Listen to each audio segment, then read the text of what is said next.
호세 6장 1, 2, 3절에 이런 말씀이 있어요. 오라 우리가 여호와께로 돌아가자. 여호와께서 우리를 찢으셨으나 도로 낮게 하실 것이요 우리를 치셨으나 싸매어 주실 것임이라. 이 말씀을 가지고 제가 2주 동안 하나님의 은혜를 나눴습니다. 그런데 오늘은 조금 딴지를 걸어보려고 해요. 사실은 이 말씀이 뭐라 그럴까요? 건강한 기도가 아니다라고 어떤 목사님들이나 학자들이 이야기하는 분들이 계세요.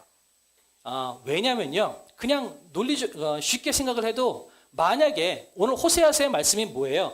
호세아와 고멜의 관계를 예를 들어서 하나님께서 나에게로 돌아와라, 나의 살아가는 이스라엘 백성들아 나에게로 돌아와라 라는 것이 호세아서의 메시지라고 그랬잖아요. 그런데 6절에서 오라 우리가 여호와께로 돌아가자라고 그러면 하나님께서 돌아오라고 말씀하셨고 그래서 돌아왔다면 성경은 6장에서 끝나야죠. 그죠? 근데 성경이 어디까지 가요? 14장까지 가요. 그 말은 6장의 저 기도가 마무리가 되지 않았다라는 걸 의미할 수도 있는 겁니다. 또 한 가지, 오라 우리가 라고 할 때 우리라고 이야기하고 있어요. 우리라고 하는 것을 신학자들이 뭐라고 이야기하냐면 이거 이스라엘 백성들이 한 기도다 라고 하는 기도인데, 여기에 대해서 건강한 기도가 아니다라고 하는 근거가 뭐냐면, 우리가 여호와께로 돌아가자라고 할 때 여호와께 돌아가는 그 이유가 뭐냐면 그분께서 낫게 하실 것이고 그분께서 싸매어 주실 것이다라고 하는 메시지에 국한되어 있다라는 겁니다. 물론 하나님은 우리를 낫게 하실 것이고 우리를 싸매어 주시는 하나님이신 건 맞아요. 그런데 문제는 우리가 하나님께 돌아갈 때 돌아가는 첫 번째 단계가 뭔지 아세요? 회개예요. 자기 자신의 성찰이 필요합니다. 그런데 지금 이스라엘 백성들은 뭐라고 이야기하냐면 여호와께 가자. 그러면 그분께서 회복시켜 줄 거야. 다시 말해서 이걸 쉽게 표현하면 내내 나쁜 짓 하고 잘못하다가 야 우리 그분한테 가볼까? 그분한테 가면 이거 해결될 수 있을 것 같아 라고 하는 마음으로 기도한다라고 어떤 학자들이 해석을 하는 거예요. 그래서 이 기도의 문에서 정말 좋은 기도다라고 하시는 분도 계시지만 이거는 건강하지 못한 기도다. 왜냐하면 자기 성찰이 없어요. 회개가 없어요.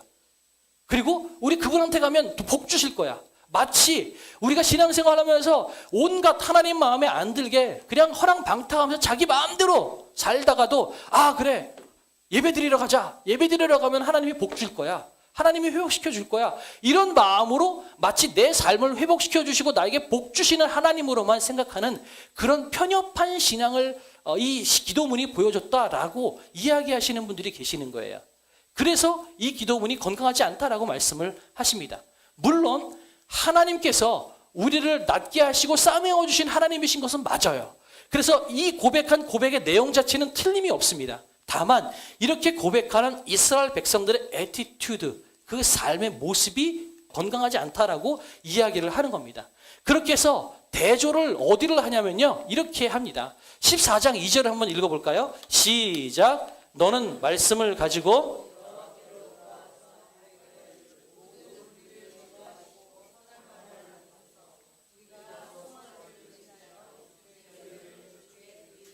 아멘. 14장 2절의 기도를 건강한 기도라고 이야기해요. 왜 그럴까요? 여기는 뭐라고 이야기하죠? 1절에 보면 돌아오라 라는 메시지가 나오는데 그 다음에 2절로 넘어가서 뭐라고 이야기하냐면 여호와께로 돌아가서 우리의 불의를 제거하시고 내가 잘못했습니다. 그죠? 그리고 나를 받아주십시오. 내가 그냥 수송아지는 제사 드릴 때 가장 비싼 제물이에요. 그 수송아지를 황소를 드림보다 이런 얘기 하잖아요. 수송아지를 드리면서 아무리 비싼 제물을 가지고 예배해도 이거 소용없는 거 압니다. 내 입술의 열매를 드리겠습니다. 다시 말해서 내가 삶으로 하나님을 예배하고 하나님을 사랑하는 내 삶의 모습을 보여주겠습니다 라고 하는 차원의 기도문이 들어가 있는 거예요. 이것과 6장 1절의 기도문 두 개를 비교하면서 6장 1절은 건강하지 않다. 14장 2절 이것이 진짜 건강한 기도다라고 이야기합니다. 일리가 있는 것이 호세아서는 14장에서 마무리가 돼요. 여기서 끝이 납니다. 자, 그런데 그런 건강한 기도, 이 기도를 보면서 우리가 오늘 하나님의 마음을 좀 확인해 보려고 합니다. 그래서 오늘 첫 번째, 하나님은 변하지 않으신다. 반드시 우리를 회복시키신다. 우리가 먼저 알았으면 좋겠어요. 이 메시지로 나가기 전에 제가 분위기 전환 차원에서 이거 제가 고민한데 틀려도 양해하세요. 가요 노래가 하나가 생각이 났어요. 근데 잘 몰라요. 그래서 오늘 잠깐 운전하는 사이에 잠깐 들었거든요. 그러니까 의미도 확실치 않은데, 멀어져 가는 저 뒷모습을 바라보면서, 아세요? 개떡같이 불러도 찰떡같이 알아들으시는 여러분의 귀가 복된 줄로 믿습니다. 남희 씨라는 분이 불렀던 노래인데요. 오늘 메시지가 이 노래가 생각이 나요. 왜냐하면 하나님께서 오늘 우리의 뒤통수를 향해서 계속해서 하시는 말씀을 하시는 것 같아요. 첫 번째, 하나님은 변치 않고 우리를 회복시키신다. 3절 보니까 우리가 아수르의 구원을 의지하지 아니하며 말을 타지 아니하며 다시는 우리의 손으로 만든 것을 향하여 너희는 우리의 신이라 하지 아니하오리니 이는 고아가 주로 말미암아 긍휼을 얻음이니이다 할지니라. 그러니까 2절과 3절 읽지 않았지만 아까 읽었던 2절과 3절의 말씀은 계속해서 아까 말씀드렸던 건강한 기도의 내용이라고 제가 말씀을 드렸는데, 이것은 그렇게 실제로 기도하고 있는 것이 아니라 너희가 이렇게 기도했으면 좋겠어 라고 하는 뉘앙스의 말씀이에요. 그러면서 너희가 지금은 돌아오지 않았지만 너희가 이렇게 나에게 돌아오면 나는 너희를 회복시킬 거고 나는 너희를 기다리고 있을 거야 라고 하는 메시지의 내용입니다. 그러면서 너희가 나한테 이렇게 고백했으면 좋겠어. 이제는 우리가 다시는 아수르의 구원을 의지하지 아니하며 말을 타지 아니하며 다시는 우리가 우상을 향하여서 신이라 하지 않겠습니다. 이렇게 너희가 나한테 고백해 줬으면 좋겠어 라고 하는 하나님의 마음이 담겨져 있습니다. 이것이 하나님의 마음이에요. 그러니까 하나님은 우리에게 마치 남자가 아내를 향하여서, 집을 떠난 아내를 향하여서 좀 돌아와. 지금이라도 다시 나를 사랑한다고 얘기해 줬으면 좋겠어. 지금이라도 나와 같이 살았으면 좋겠어 라고 하는 그 사랑의 고백이 들어져 있는 겁니다. 그러면서 너희들이 이렇게 고백하고 돌아온다면 나는 이렇게 할 거야 라고 해서 5절부터 8절까지 쭉 말씀하세요. 내가 이스라엘에게 이슬과 같으리니, 이 이슬이라는 단어는요 여러 가지 의미가 있는데, 이스라엘 백성들을 향하여서 너희는 이슬이야 라고 하나님께서 말씀하실 때는, 이슬은 아침에 해가 뜨면 금방 없어지는 존재이기 때문에 이슬은 너희들은 금방 없어지는 그런 바람과 같은 존재야, 아무것도 아닌 존재야 라는 의미로 말씀하실 때 이슬을 말씀하세요. 그런데 하나님께서 내가 이슬이야 라고 말씀하실 때는 그 이슬의 뜻이 달라요. 그건 뭐냐면 이슬은 아침에 새벽이 되면 내립니다. 이 유대 광야는요 겨울하고 봄에는 비가 내리지만 여름에는 비가 내리질 않아요. 그러니까 비가 내리지 않으니까 식물이 자랄 수가 없겠죠. 그런데 그 식물이 자랄 수 있는 유일한 힘이 뭘까요? 새벽에 내리는 이슬이에요. 그러니까 유대 광야에서 이슬은요 식물을 자라게 하고 생명을 유지시키는 힘이 바로 이슬인 겁니다. 그러니까 하나님께서 내가 이스라엘에게 이슬과 같으리니 라고 말씀하시는 것은 내가 너에게 생명이 되어지고 내가 너를 자라게 하고 내가 너희를 살피고 돌보겠어 라고 하는 의미예요. 그리고 그 이슬이라는 것은 여러분 한번 비가 내릴 때 여기는 좋은 땅이니까 내리고 여기는 안 좋은 땅이니까 안 내리고, 여러분 비는 구분해서 땅을 내리질 않아요. 한 번 내리면 다 내리죠. 비가 한 번 내리면 안 젖는 데가 없잖아요. 그것처럼 이슬과 같으리니 라고 하는 것은 내가 너희가 어떤 삶이었든지 간에, 누구는 망나니 같은 사람도 있고요, 누구는 열심히 사는 사람도 있고 누구는 착한 사람도 있어요. 그러나 그들이 어떤 사람이었든지 간에 내가 너희에게 동일하게 은혜를 베풀어 주겠다라고 하는 뜻이 이슬에 담겨져 있습니다. 그래서 내가 너희에게 이슬과 같으리니 그가 백합화같이 피겠고 레바논 백향목같이 뿌리가 박힐 것이라. 저 레바논 백향목은요 솔로몬 성전을 지었던 성전의 기둥을 만들었던 나무예요. 저 나무는요 산 중턱에 있어서 곧고요 아주 튼튼한 나무입니다. 건축물에 쓰이는 나무가 백향목이에요. 그런데 그렇게 멋있고 튼튼한 나무가 이스라엘 백성들이 되겠다고 말씀하세요. 그의 가지가 퍼지고요 아름다움이 감람나무 같겠대요. 레바논 백향목 같은 향기가 나겠대요.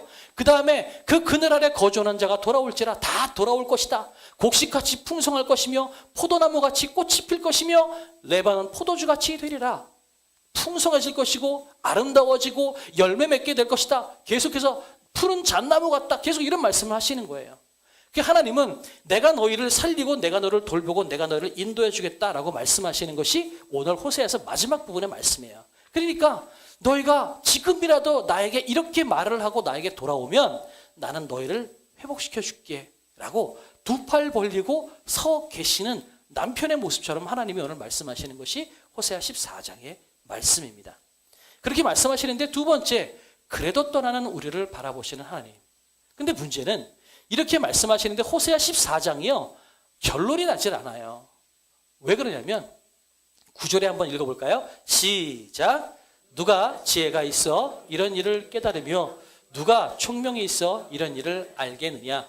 여호와의 도는 정직하니 의인은 그 길로 다니거니와 그러나 죄인은 그 길에 걸려 넘어지리라.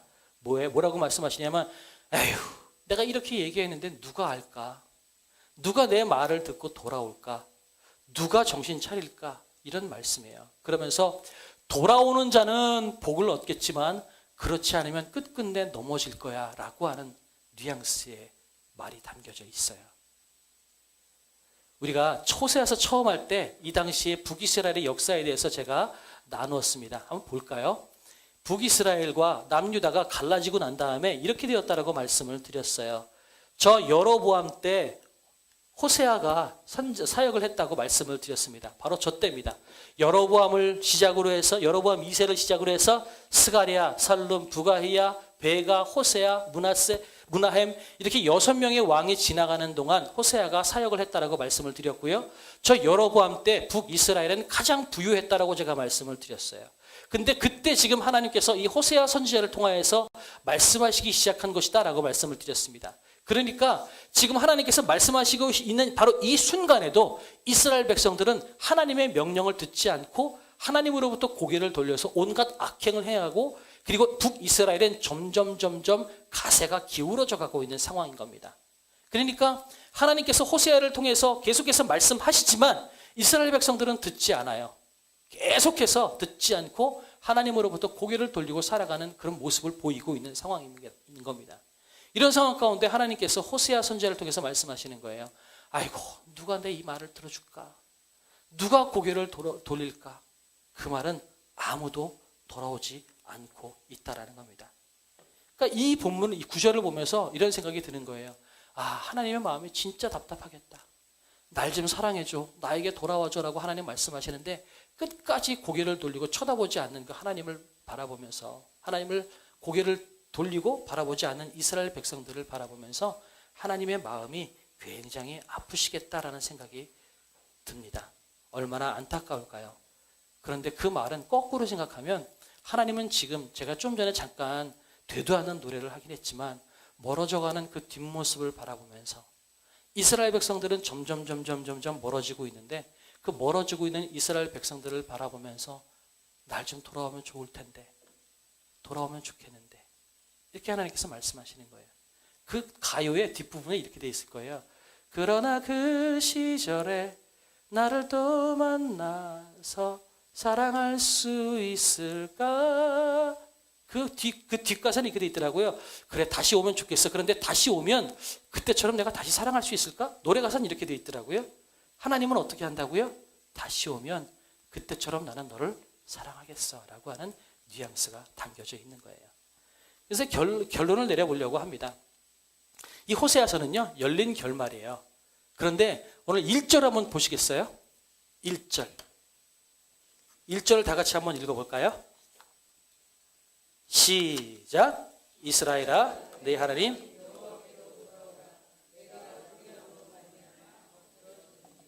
아멘. 이게 결론이에요. 지금 북이스라엘은 아직 망하지 않았어요. 지금 호세아 선지자가 사역하고 있는 이때 가세가 점점 기울고 북이스라엘은 점점 하나님을 떠나고 있는 상황입니다. 그런데 하나님은 14장 1절에 이미 뭐라고 말씀하시냐면 너희가 범죄했기 때문에 너희가 잘못했기 때문에 너희가 넘어졌어 라고 하나님께서 말씀하세요. 하나님은 이미 북이스라엘이 망하는 걸 알고 계세요. 나를 떠나서 결국은 넘어질 거 다 망한다는 거 하나님은 알고 계세요. 그런데 알고 계신다라는 것을 전제하고 난 다음에 그 다음부터 하나님께서 뒤를 계속해서 말씀하세요. 그럼에도 불구하고 나에게 돌아오면 내가 안아줄 텐데 나에게 돌아오면 회복시켜 줄 텐데 이게 호세아 선지자의 말이라는 겁니다. 하나님께서 호세아 선지자를 통해서 말씀하고 계시는 겁니다. 네가 불의함으로 넘어졌다. 너희는 불의했기 때문에 망했어. 끝까지 나에게 돌아오지 않아서 망했어. 이미 하나님은 다 결론을 알고 계시는 하나님이세요. 그런데 그럼에도 불구하고 하나님은 말씀하시는 거예요. 돌아와라. 지금이라도 돌아오면 회복될 텐데, 지금이라도 돌아오면 안아줄 텐데. 이 말은요, 여러분, 지금이라도 고개를 돌리면 하나님을 볼 수 있다는 거예요. 우리 인생에 끝은 없습니다. 자, 저를 따라해 주시겠어요? 내 인생에 망했다는 말은 없다. 시작.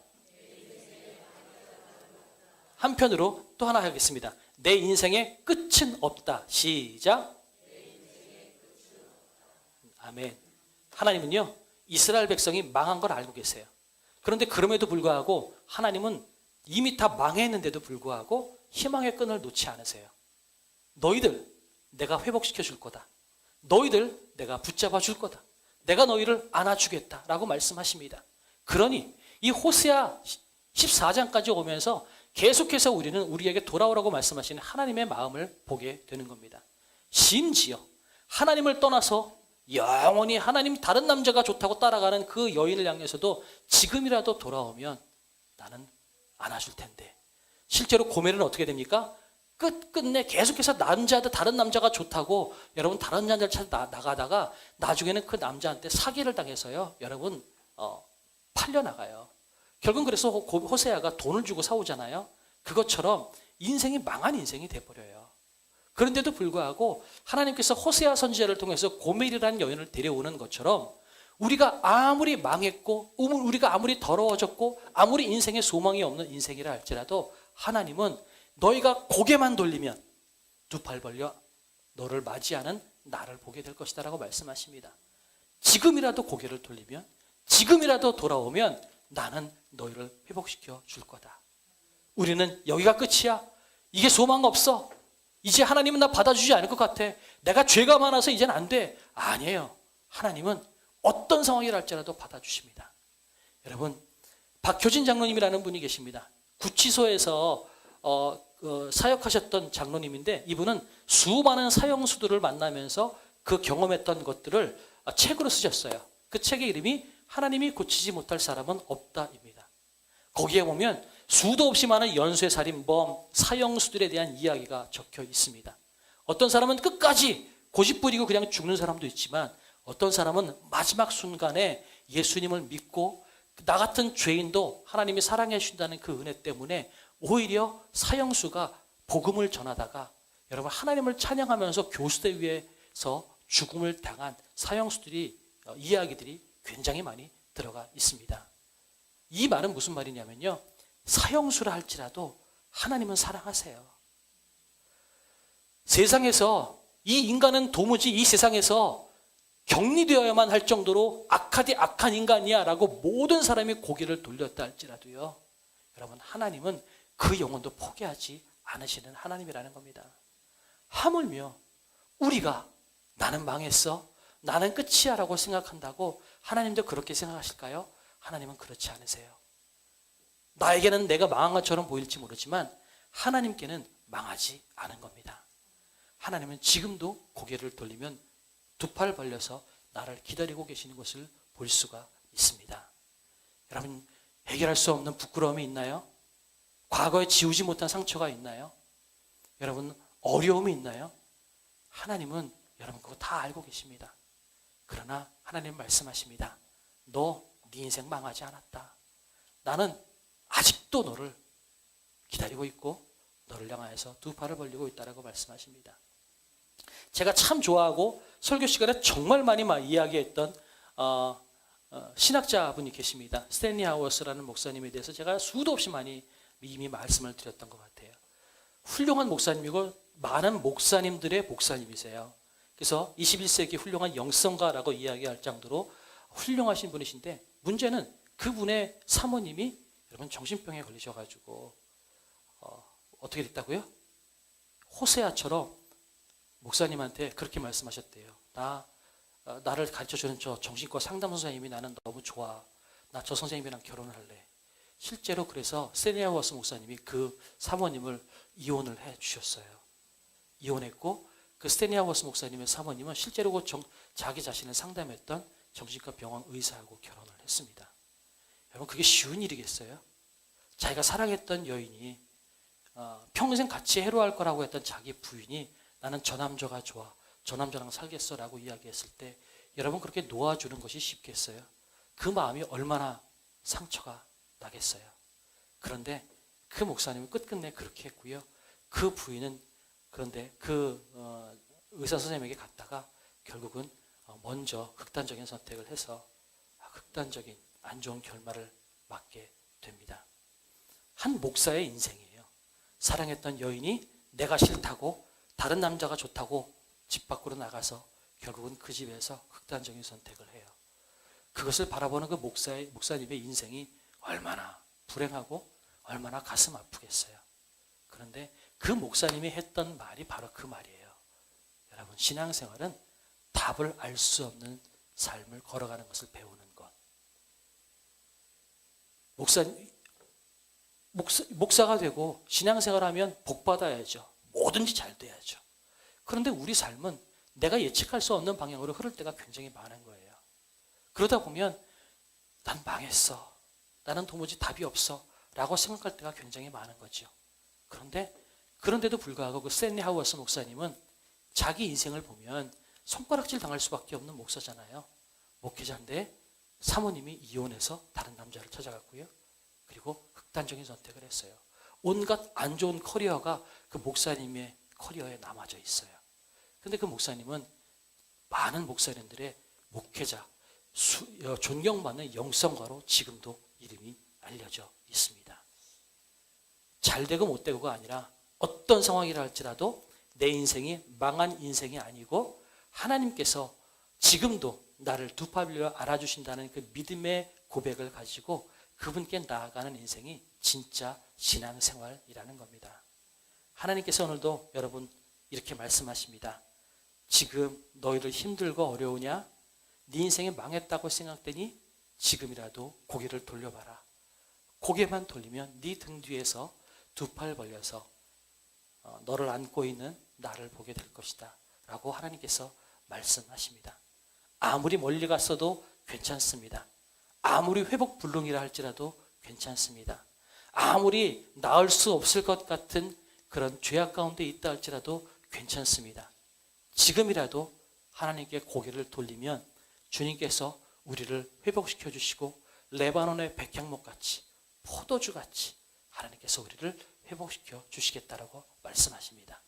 그분의 손에는 끝이 없습니다. 그분 안에 있는 한 어느 누구도 망한 인생은 없습니다. 저와 여러분은 망하지 않았어요. 아멘입니까? 우리가 하나님의 그 은혜 붙잡고 오늘도 찬양하며 나가기를 원합니다.